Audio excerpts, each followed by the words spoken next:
Vini, o que você vê de destaque nesse comunicado do Copom de hoje? E já emendo outra pergunta. O Banco Central, como eu acabei de mencionar, não está dando pistas de quando ele deve começar esse processo de afrouxamento monetário.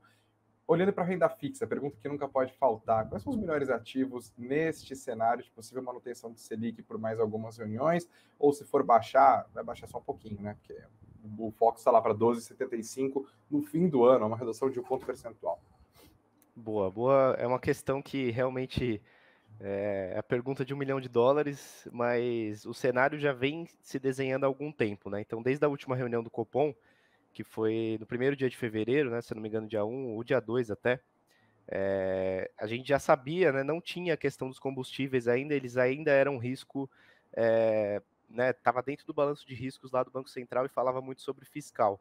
E eu concordo com você e com o Sung, né? O Sung falou sobre eles mencionarem isso, que melhorou o balanço de riscos, até saiu, né, dos tópicos ali. E você comentou sobre o crédito e se Americanas impactaria.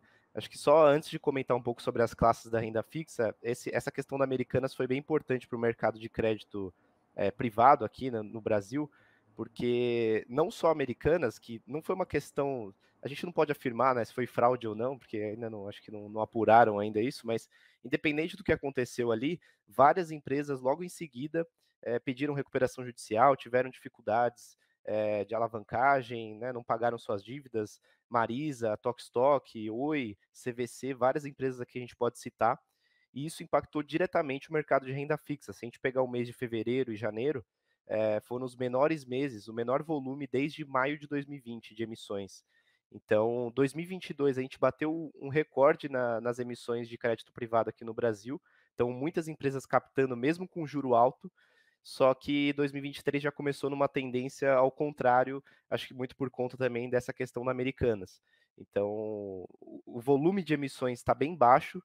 Março a gente começou a ver um respiro aí no mercado, algumas emissões estão saindo, mas com muitos bancos revendo taxas, revendo prêmio, às vezes desistindo ou até mesmo adiando essas captações.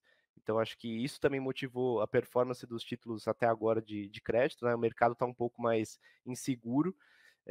E aí, falando das classes, né, de renda fixa, acho que o pós-fixado é o bom e barato, né? Porque você tem uma relação ali de risco-retorno bem favorável, porque a Selic está 13,75, não tem muitas perspectivas dela cair no curto prazo, e se cair para esse ano, não vai baixar nem para baixo de 12, né? Então, assim, vai continuar quase nos 1% ao mês ali, sem muito segredo, né? E o Tesouro Selic, por exemplo, que é um título pós-fixado, você não tem marcação a mercado nele, né? O ágio ou deságio que tem, que incide naquele título, ele é muito pequeno, então é quase como se você estivesse acompanhando a Selic. Então, você tem ali Selic a 13, você vai render 13% ao ano.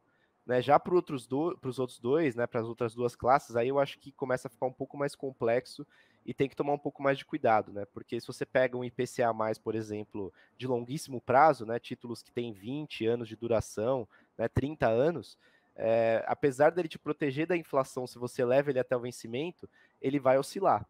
Então, muita gente comprou em 2022 um título IPCA+, de longuíssimo prazo, querendo se proteger da inflação que estava acelerando, só que no final, né, se você pega o ano fechado de 2022, quem comprou no dia 1º de janeiro e vendeu no dia 30 de dezembro, teve um prejuízo ali de quase 20% na carteira. Né, isso por conta da marcação a mercado. Então é isso que tem que tomar bastante cuidado.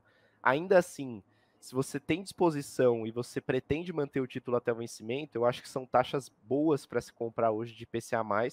Né, você pega um prazo ali intermediário, até um pouco mais longo, eu acho que dá para comprar, né? Aqui na Suno, quem é assinante já sabe disso. 6% de juro real é o que dizem que é a taxa de corte ali para você começar a comprar, né? Porque mesmo que esse título continue subindo e as taxas continuem abrindo, o que causaria uma desvalorização nos preços, são taxas boas, né? Se você pega 2019, a gente tinha uma NTNB, Hoje, né, hoje a Tesouro, gente está quanto com juro real? em torno os títulos pagam em torno de 6% na média ali. Tem títulos que pagam um Tá pouquinho nessa mais, faixa. outros que pagam um pouquinho menos. Uhum. Mas se você pega 2019, um pouco antes da pandemia, esses mesmos títulos pagavam 3,5%, 4% de juro real. Então, subiu bastante, né? A gente já teve momentos que essa taxa estava até maior, quase em 8 chegou em 2015. Mas assim, no cenário que a gente está hoje, eu acho que 6%, 6,5% é uma taxa bem justa, e esses títulos começaram o ano de 2023 de maneira bem positiva, assim, as taxas estavam em 6,5%, chegaram a cair um pouquinho para 6%, e quem tem IPCA mais na carteira pôde ver aí que nos últimos 2 meses teve um rendimento acima da Selic já. Eu acho que a tendência é continuar nessa linha. O pré-fixado é um pouquinho mais arriscado, porque a gente tem essa incerteza inflacionária. Tanto que o Banco Central até colocou que, caso ele não consiga ancorar a inflação de longo prazo, isso seria um risco para ele também no balanço dele. E aí, para os pré-fixados também acaba sendo um risco, né? Você pode comprar um pré lá a 13%, só que se sua inflação for de 12%, você deixou muito dinheiro na mesa, né? Mas dentro das 3 classes, eu acho que cabem as 3 na carteira dos investidores, mas a minha preferência hoje é o IPCA+, e o pós-fixado. Para eu deixaria um pouquinho mais... caso você tenha um objetivo específico ali, o investidor tem né, um objetivo mais de curto prazo, aí sim acho que faz sentido. Vai muito de perfil a perfil, mas as outras 2 é o que eu acabo preferindo aí. Desculpa ter me alongado. Antes de devolver a bola para o Sung, inclusive, eu queria continuar um ponto que você falou sobre o crédito privado, né? E os impactos da Americanas nesse cenário. Claro que o investidor pessoa física, que é o grosso da nossa audiência aqui, não está comprando debenture, mas está exposto a debentures muitas vezes em fundos, né? A gente até viu depois que rolou esse abalo sísmico da Americanas, que a galera que colocava dinheiro na caixinha do Nubank perdeu dinheiro ali, porque o fundo que estava rendendo essa grana acabou realizando um prejuízo ali, porque as debêntures passaram a não valer mais nada.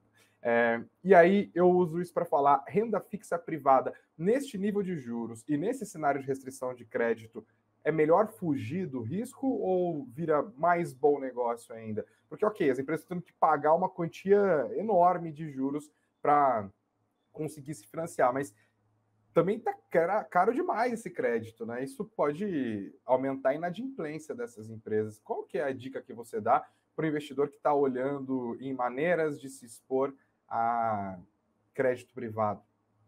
Ótima Renda pergunta, fixa porque... privada. Sim, ótima pergunta, porque apesar das empresas... Tem muitas... Assim, eu acho que agora aqui entra a questão de separar o joio do trigo, né? Porque apesar de muitas empresas estarem alavancadas, né? Você pega... Vou dar um exemplo aqui. Você pega a Movida, né? O Grupo Simpar. É um grupo que... É um tipo de empresa que já é um pouco mais alavancada, mas se você compara com o setor, né? Com pares, é um nível de alavancagem até que razoável e aceitável. Então, eu acho que tem, assim, pegar setores também que costumam ser mais tradicionais, né? Elétricas, principalmente transmissão, né? Enfim, empresas desse tipo, assim, que são mais resilientes. Eu acho que, por exemplo, se você pegasse um bonde aí do Credit Suisse, não é porque é banco que é seguro, né? Então, tem que tomar cuidado com a empresa Muito bem específica que lembrado. vai comprar. Porque no fim, você vai ter um prêmio a mais, né? Você não vai ter o mesmo prêmio de um título público, porque você vai correr risco de crédito.